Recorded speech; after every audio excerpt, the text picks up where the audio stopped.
तमिलनाडु तमिलनाडु सरकार और राज्यपाल किसके पास कितनी शक्ति है?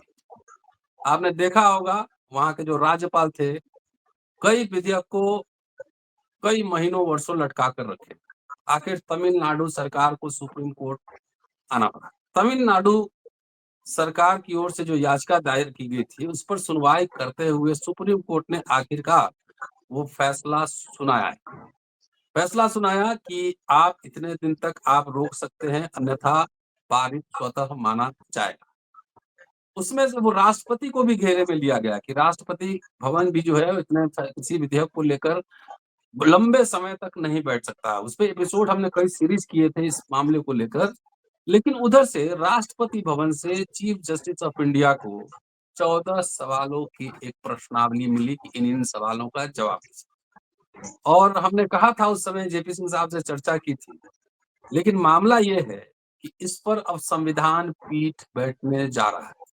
आर या पार, किसके क्षेत्राधिकार में क्या, कौन कौन किसी का अतिक्रमण कर रहा है, कौन किसका क्षेत्र क्या है, कौन कब तक किसी विधेयक को अटका सकता है, सुप्रीम कोर्ट के क्या अधिकार और क्या कर्तव्य है, राष्ट्रपति भवन का क्या अधिकार क्या कर्तव्य है, और राज्यपाल के क्या अधिकार और कर्तव्य है। किसी भी इलेक्टेड गवर्नमेंट द्वारा पारित विधेयक को लंबे समय तक लटका कर रखना एक तरह से गैर संवैधानिक है और लोकतांत्रिक प्रक्रिया को पंक्चर करने के समान है।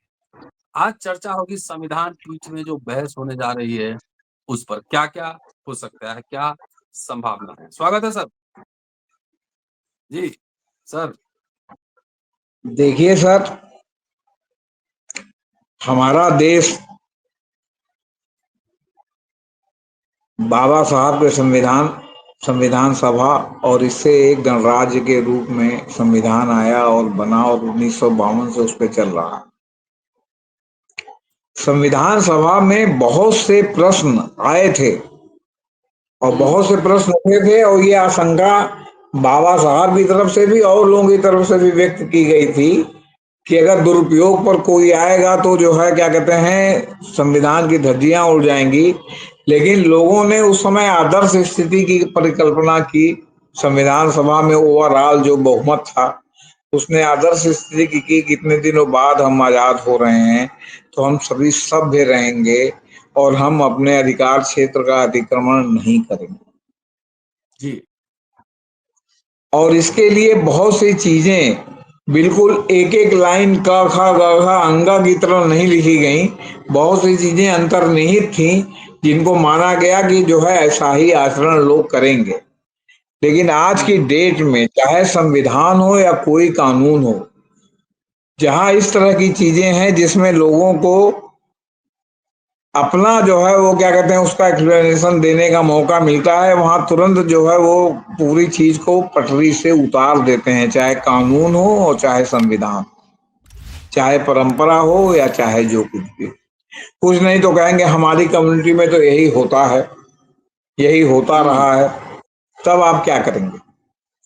हम तो आपको धर्मशास्त्र का इतिहास का संदर्भ दे रहे हैं कि जहां वैदिक काल में भी व्यभिचार था, वैदिक काल में भी बलात्कार था, लेकिन सजा जाति के अनुसार होती थी कि वो जो दोनों पार्टी में कोई उच्च जाति का है कोई निम्न जाति का है, तो जो दोषी होता था उसको उसके आधार पर, जो निम्न जाति का होता था उसको ज्यादा सजा मिलती थी, जो उच्च जाति का होता था उसको कम सजा मिलती थी, जो कि वास्तव में न्याय नहीं था, वो जबरा न्याय था जिसको संविधान में दूर करने की कोशिश की गई। अब पंजाब में, तेलंगाना में, केरल में, तमिलनाडु में, जहां जहां भी विपक्ष की सरकारें हैं, जो डबल इंजन की सरकार नहीं है, वहां वहां राज्यपाल के माध्यम से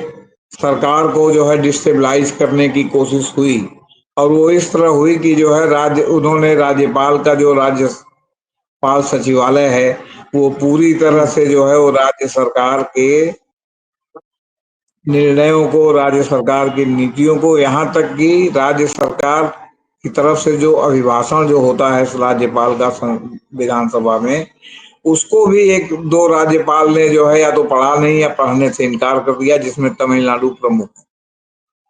जी। अब ऐसे में पंजाब सरकार भी गई सुप्रीम कोर्ट, लेकिन सुप्रीम कोर्ट के निर्णय के पहले ही वहां के राज्यपाल ने जो है उसको मंजूर कर लिया। वो हुआ तो इसको माना गया कि और लोग भी ऐसा करेंगे, लेकिन लोगों ने किया नहीं। तमिलनाडु में निर्णय आ गया, और निर्णय आ गया कि राज्यपाल के पास अगर कोई विधेयक जाएगा और वो जो है लौटा देते हैं, और लौटाने के बाद अगर दोबारा जाएगा तो कोई उनके पास चॉइस नहीं, या तो वो दस्तखत करें या इस्तीफा दें या हट जाए कि भाई हम नहीं दस्तखत करेंगे, हट जाए, दूसरा राज्यपाल आएगा, देखा जाएगा। क्योंकि अगर दोबारा मंत्रिमंडल ने प्रस्ताव भेजा तो उनकी बाध्यता है दस्तखत करने की। उसी तरह जैसे अगर केंद्र की जो है सरकार कोई भी विधेयक पास करके के राष्ट्रपति के पास भेजती है, और राष्ट्रपति उसको पुनर्विचार के लिए वापस करते हैं, और पुनर्विचार के बाद फिर अगर वही सेम टू सेम राष्ट्रपति के पास जाता है, तो उनके पास दस्तखत के अलावा कोई चारा नहीं है, नहीं संवैधानिक होता। व्यवस्था। लेकिन जो टाइमिंग है, ये हमारे संविधान में उल्लिखित नहीं है कि कितने दिन के भीतर, और वो कितने दिन के भीतर का ही यहाँ मामला दुरुपयोग शुरू हो जाता है कि उसके ऊपर पलथी मार के राज्यपाल या राष्ट्रपति सचिवालय बैठ जाता है।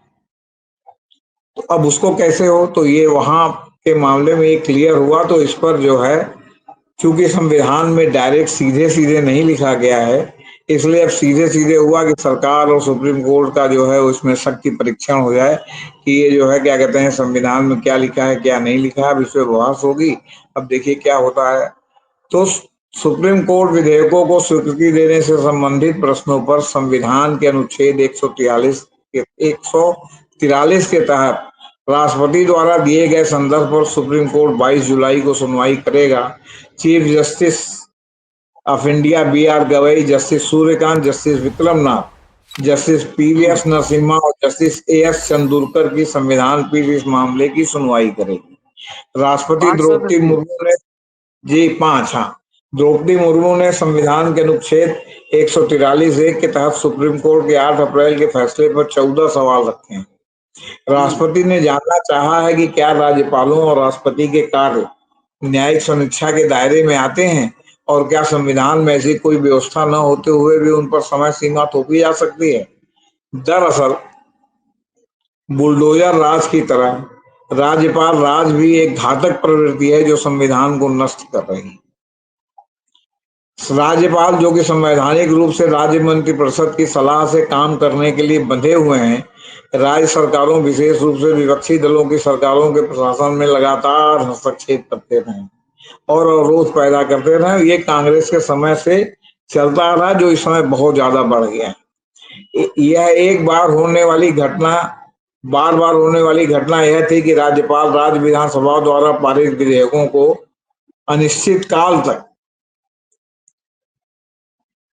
उसके ऊपर कुंडली मार के बैठे रहते हैं, न तो उन्हें स्वीकृति देते हैं और न उन्हें कारण बताकर वापस करते हैं। यहाँ तक कि एक बार जो है वो राज्यपाल अगर वापस कर दें और दोबारा प्रस्ताव आ गया तो वो उससे पर दस्तखत करने से बचने के लिए उसको राष्ट्रपति के यहाँ भेज देते हैं, जबकि राष्ट्रपति को संदर्भित पहली बार चाहे तो करें, दूसरी बार तो करने का अधिकारी नहीं। नतीजतन तमिलनाडु केरल जैसे राज्यों में विधेयक 3 से 4 साल तक अधर में लटके रहे, जिसके कारण उनको सुप्रीम कोर्ट जाना पड़ा। अब इसको ये कहा जाता है कि संवैधानिक सिद्धांत इस पे दांव पे लग गए। लोगों की इच्छा की अभिव्यक्ति के रूप में विधायिका की प्रधानता और शासन का संघीय ढांचा। तमिलनाडु मामले में जस्टिस जेबी पारदीवाला और जस्टिस आर महादेवन की पीठ ने, जबकि केरल का मामला अभी भी लंबित है, उस पर फैसला नहीं आया है। महादेवन की पीठ ने कहा कि राज्यपाल विधानसभा द्वारा पारित विधेयकों पर पॉकेट वीटो का प्रयोग नहीं कर सकते। साथ ही राज्यपाल के निर्णय के लिए 3 महीने की ऊपरी सीमा उन्होंने तय कर दी। न्यायालय ने कहा कि यदि राज्यपाल द्वारा विधेयक को राष्ट्रपति की स्वीकृति के लिए सुरक्षित रखा जाता है तो राष्ट्रपति को भी 3 महीने के भीतर कार्रवाई करनी होगी। न्यायालय ने यह भी कहा कि यदि समय सीमा का उल्लंघन होता है तो राज्य सरकार न्यायालय से परमादेश याचिका प्राप्त करने की हकदार होगी। तो यह भी घोषित किया कि अगर राज्यपाल द्वारा 1 वर्ष से अधिक समय से लंबित रखे गए जो 10 विधेयक थे, उनकी मानित स्वीकृति मान ली गई। न्यायालय ने स्पष्ट किया कि राज्यपाल को अधिसंवैधानिक बनने तथा केंद्रीय मंत्रिमंडल के साथ मिलीभगत करने की इजाजत नहीं दी जा सकती। अब इसमें राष्ट्रपति धनखड़ ने भी इस निर्णय की कड़ी आलोचना की और सवाल उठाया कि क्या न्यायालय को राष्ट्रपति का निर्देश जारी करने का अधिकार है। उपराष्ट्रपति ने अनुच्छेद 142 की शक्ति को न्यायपालिका के पास परमाणु मिसाइल तक कह दिया। दरअसल संविधान के अनुच्छेद 163 में कहा गया है कि राज्यपाल अपने कार्यों का निष्पादन मुख्यमंत्री की अध्यक्षता वाली मंत्रिपरिषद की सहायता और सलाह करेंगे, सिवाय इसके कि संविधान के तहत या उसके द्वारा उन्हें अपने विवेक से अपने कार्यों या उनमें से किसी का निष्पादन करने की आवश्यकता हो। अब इसी की आड़ में उसको अनिश्चित काल तक दबाया जाता है, जबकि ऐसा है नहीं। जब संविधान सभा ने राज्यपाल को इस तरह का विवेक प्रदान करने की आवश्यकता पर बहस की, तो बाबा साहब भीमराव अम्बेडकर ने कहा था कि विवेक सीमित प्रकृति का है और इसका प्रयोग केवल संवैधानिक प्रावधानों के दायरे में ही किया जा सकता है। उन्होंने कहा था कि अनुच्छेद 163 के तहत मसौदा अनुच्छेद 143 के रूप में जो गिना जाता है में शामिल किए जाने वाले शब्द थे, सिवाय इसके कि वह इस संविधान के द्वारा या उसके अधीन, और न कि सिवाय इसके कि जहां भी वह सोचता है उसे मंत्रियों की इच्छा या सलाह के विरुद्ध विवेक की इस शक्ति का प्रयोग करना चाहिए। कि ये 14 सवाल नहीं थे, एक्चुअली राष्ट्रपति एक मोहरा की तरह केंद्र सरकार की ओर से पूछे गए सवाल थे, जो कि चीफ जस्टिस बनते ही, गवाई साहब जब चीफ जस्टिस बनते ही ये सवाल पूछे गए थे। गौरतलब है कि द्रौपदी मुर्मू आदिवासी हैं, चीफ जस्टिस बौद्ध हैं, दलित समुदाय के हैं। तो क्या मतलब एक तरह से उस समय जो ये हुआ था, एक खेल था चीफ जस्टिस पे दबाव बनाने के लिए, और चीफ जस्टिस ने संविधान पीठ को बुलाकर क्या मुंह तोड़ जवाब दिया है। देखिए सर, अगर वहां से सवाल पूछा गया तो इसमें कोई आपत्ति की बात नहीं है, चाहे जो भी चीफ जस्टिस ठीक हो। है, ठीक है। और ये लगातार कहा जाता है कि भाई ये इस पारदीवाला के जजमेंट में भी कहा गया कि अगर राष्ट्रपति के पास कोई जो है इस तरह का प्रस्ताव राज्यों के द्वारा या कहीं के द्वारा आता है और उनको समझ में नहीं आ रहा है कि इसका क्या निर्णय इस पर लें, तो चाहे तो सुप्रीम कोर्ट को संदर्भित करके इस पर राय सुप्रीम कोर्ट की ले सकते हैं। ये हम्म संवैधानिक है। अब हम्म सवाल ये है कि इन्होंने जो लिखा गया है और जो मूल भावना है संविधान की, हम्म ये वहां लिखे हुए को ये चाहते हैं कि मूल भावना से तुलनात्मक रूप से परिभाषित किया जाए शब्दों में कि ऐसा हो हम्म सकता है कि नहीं। वो एक प्रकार से इनडायरेक्ट, जो बार बार जो आपके पिछले भी चीफ जस्टिस संजीव खन्ना ने भी कहा और जो इस चीफ जस्टिस गवाई साहब ने कहा कि हम संविधान से बंधे हुए हैं, हम कोई पद स्वीकार नहीं करेंगे और हम संविधान और केवल संविधान को अक्षुण्ण रखेंगे और संविधान के अनुसार निर्णय लेंगे। तो उनको कहीं ना कहीं कटघरे में खड़ी करने की कोशिश है कि तो साहब ये कहीं लिखा हुआ नहीं है, तो ये कैसे आप हम्म इसकी समय सीमा सुप्रीम कोर्ट बांध सकता है। आपके पारदीवाला के ही जजमेंट में बहुत चीजें सब साफ की गई हैं, लेकिन इसके बावजूद ये जो सवाल पूछा गया है तो सीधे सीधे चाहते हैं कि बिल्कुल इसको जो है वो एक एक लाइन परिभाषित कर दिया जाए। और उस परिभाषित करने में जो उनके वकील हैं संभवतः यही कहेंगे ये कहीं लिखा हुआ नहीं है, तो ये कैसे माना जाए कि यही इसकी मूल भावना है। बात है कि हम नहीं समझेंगे, आप हमको कैसे समझाएंगे। तो अब ये जो है वो सुप्रीम कोर्ट देखेगा कि जो बाप है रे नहीं बाप। लिखा हुआ तो उसको कैसे समझाए। जी। कॉन्स्टिट्यूशनल मोरालिटी एक टर्म है, कॉन्स्टिट्यूशनल मोरालिटी। जी। हाँ, तो ये तो बात है, कॉन्स्टिट्यूशनल मोरालिटी है ना, तो सवाल इस बात का है कि जो चीजें लिखित नहीं है अलिखित हैं, जैसे कि हम लोगों का संविधान, मान लीजिए कि इंदिरा गांधी जी के 44वें संविधान संशोधन में धर्मनिरपेक्ष और समाजवाद जोड़ा गया, जिसको कि जयप्रकाश नारायण भी बहुत दिन से जुड़वाना चाहते थे। हम्म अब वो जोड़ा गया, उसके बाद जब जनता पार्टी की सरकार बनी और 42वें संशोधन से इन्होंने सब कुछ ठीक किया, तो उसमें जनसंघ के होते हुए भी, जनसंघ घटक के होते हुए भी न समाजवाद निकाला गया न धर्मनिरपेक्षता निकाला गया। अब है कि क्या तो मूल में नहीं था, एक शोषा छोड़ा गया, उठाया गया ना, जबकि हमारा हम्म पूरा संविधान ही क्या कहते हैं वो धर्म प्रो निरपेक्ष। धर्मनिरपेक्ष है। जी, तो अब उसमें मूल भावना प्रो धर्मनिरपेक्ष की है, अब वो लगा दिया गया, तो अब उस शब्द को हटाइए। क्यों? क्योंकि इमरजेंसी में उसको जोड़ा गया। अरे भाई, तो आप जब सरकार में थे, आपके दो दो स्टालवर्ड, एक प्रधानमंत्री जो आगे चल के बने और एक उड़वी प्रधानमंत्री थे जो नहीं बन पाए, जिनको मोदी जी ने मार्गदर्शक मंडल में भेज दिया, लाल कृष्ण आडवाणी, अटल बिहारी वाजपेयी। तो उन दो लोगों के रहते हुए कैसे जो है 42वें संशोधन में वो बात नहीं रखी गई? क्यों? क्योंकि तब आपके ऊपर लगातार डाउट था, अभी दोहरी सदस्यता का मामला उठा नहीं था, क्योंकि आप तो चुपचाप पूरे संगठन पर कब्जा करना चाहते थे। लेकिन आप इसलिए उस बात को उस समय नहीं उठाए थे कि कहीं ऐसा ना हो कि लोग बिदक जाएं, ये तो आरएसएस का एजेंडा लागू करने लगे। तो आप भी उस समय धर्मनिरपेक्ष हो गए। और अगर सर आपको याद हो कि जनता पार्टी के विभाजन के बाद जब जनसंघ ने भारतीय जनता पार्टी का नाम रखा अपना, और जो चुनाव में गए और 2 सीट आई, तो इन्होंने अपने को गांधीयन समाजवादी घोषित किया कि महात्मा गांधी की गांधीयन। नीतियों पर हम चलेंगे। डंके की चोट पर उस समय के अगर अखबार लाइब्रेरी से आप उनकी सुर्खियों को जाके केवल फोटोग्राफी करें, तो ये होगा कि एक नया गांधीवादी दल जो है और भारतीय जनता पार्टी का अवतार हुआ है, और वो गांधीयन चलेगी। आज वो गांधीयन वाला कहाँ है सब? आज क्या भारतीय जनता पार्टी वही गांधीयन शिला सिद्धांतों पर चलने वाली है कि गुजरात के दंगों के जो है क्या कहते हैं कंधे पर सवार होकर के दिल्ली से दौलताबाद का सफर तय कर रही है? आपके क्या कहते हैं, जब एसआईटी गठित हुई थी और दुनिया भर का जो है आपके इनके ऊपर जो तलवार लटक रही थी सुप्रीम कोर्ट की, तो जजों का सेट बदल गया, तो सारा सिस्टम बदल गया। यही गृह मंत्री हमारे थे जिनको गुजरात की अदालत से जो है वो हुआ था कि आपका जिला जिला बदल लोगों का होता है, इनका प्रदेश बदल हुआ था कि आप गुजरात में घुसेंगे नहीं।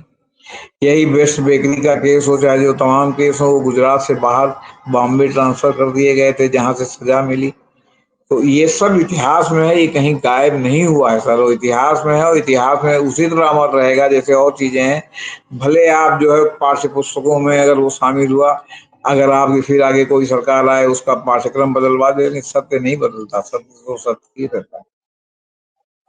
तो जी मिला जुला के जो संविधान पीठ का जो उसकी सुनवाई है, क्या गवई साहब की तरफ से तुरुप का इक्का है? नहीं, वो तुरुप का इक्का नहीं, सवाल है कि जब उन्होंने प्रश्न पूछा तो जवाब तो आपको देना ही पड़ेगा। हम्म। अब जवाब आप क्या देते हैं इसके ऊपर जो है ये हम्म। निर्भर करेगा कि सुप्रीम कोर्ट अपनी कही हुई बात पर कायम रहता है, संविधान पीठ, हम्म।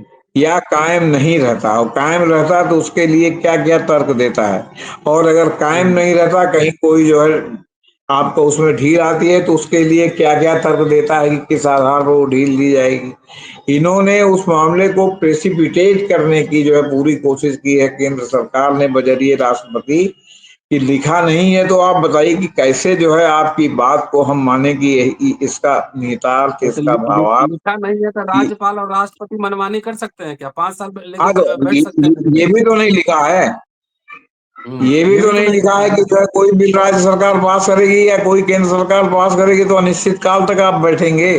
अरे सर, राजेश्वर जी जो है वो आपके उत्तर प्रदेश के गवर्नर थे, टी राजेश्वर।